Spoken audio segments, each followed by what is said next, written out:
Hello friends, नमस्ते। मैं मंजू पांडे अपने यूट्यूब चैनल में मंजू पांडे भजन गीत में आप लोगों का स्वागत करती हूँ। एक प्यारा सा बहुत सुंदर सा सोहर का उठान गीत सुनाने चल रही हूँ। आप लोग को कैसा लगेगा कमेंट करके बताना, और चैनल पे नए आए हैं तो सब्सक्राइब करना, वीडियो को लाइक करना, शेयर करना और फुल वॉच करके देखना, जिससे कि आप लोग को गाने का पूरा आनंद मिले और वीडियो को आगे बढ़ाने।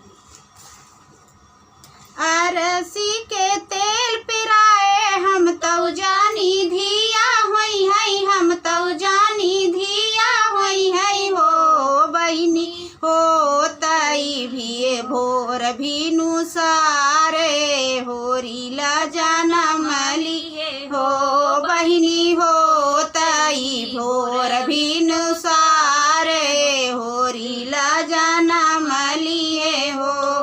अरसी के तेल पिराए हम तो जानी धिया होई है, हम तो जानी धिया होई है हो बहिनी हो तई भे भोर भीनु सारे तहोरीला जनम लिए हो बहिनी हो तई भोर भीनु सारे तहोरीला जनम लिए हो। सासू के नौआ भेजे नदी के कहरा भेजे, नदी के कहरा भेजे हो अब जेठानी के तू चल जात्या जेठानी हमारी गोतीनी हो अब जेठानी के तू चल जात्या जेठानी हमारी गोतीनी हो।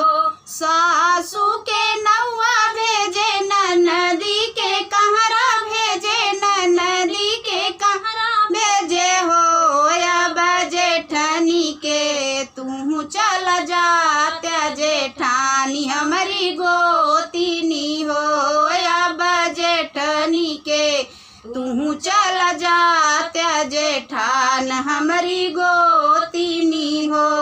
सासू के वो सारे उतारे नदी के दरवाजा उतारे, नदी के दरवाजा उतारे हो अब जेठानी के सौरी उतारे जेठानी हमारी गोतीनी हो अब जेठानी के सौरी उतारे जेठानी हमारी गोतीनी हो।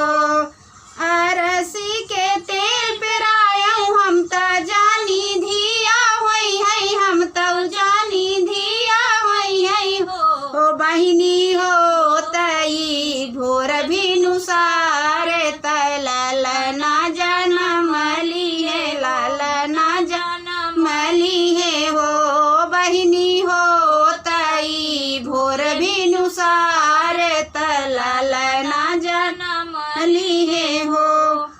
सासू के चून की रोटी नदी के जोन्हरी के रोटी, नदी के जोन्हरी के रोटी हो अब जेठानी के पुड़िया छवानिया जेठानी हमारी गोतीनी हो बहिनी जेठानी के पुड़िया छवानिया जेठानी हमारी गोतीनी हो। सासू के चून की रोटी नदी के जोन्हरी के रोटी, नदी के जोन्हरी के रोटी हो बहिनी जेठानी के पुड़िया छवानिया जेठानी हमारी गोतीनी हो अब जेठानी के पुड़िया छवानिया जेठानी हमारी गोतीनी हो।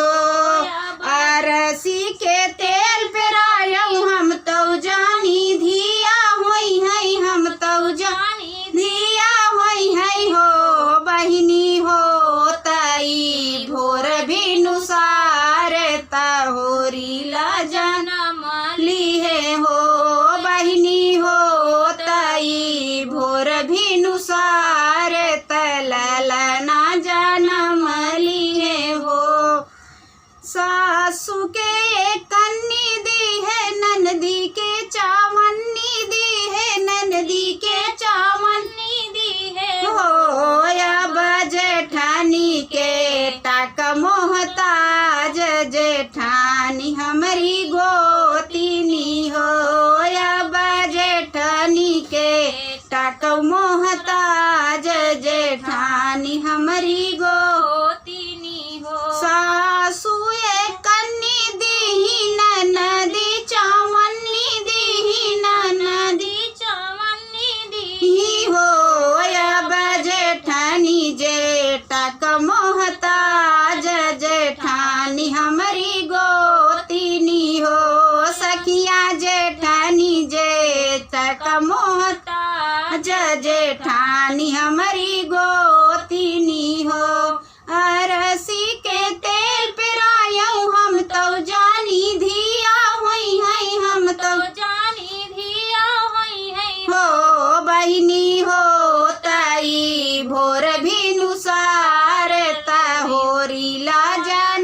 तोरे करी हैया जेठानी हमारी गोतिनी हो। सासू के ढेला मारे नदी के चेका मारे नदी के चेका मारे हो।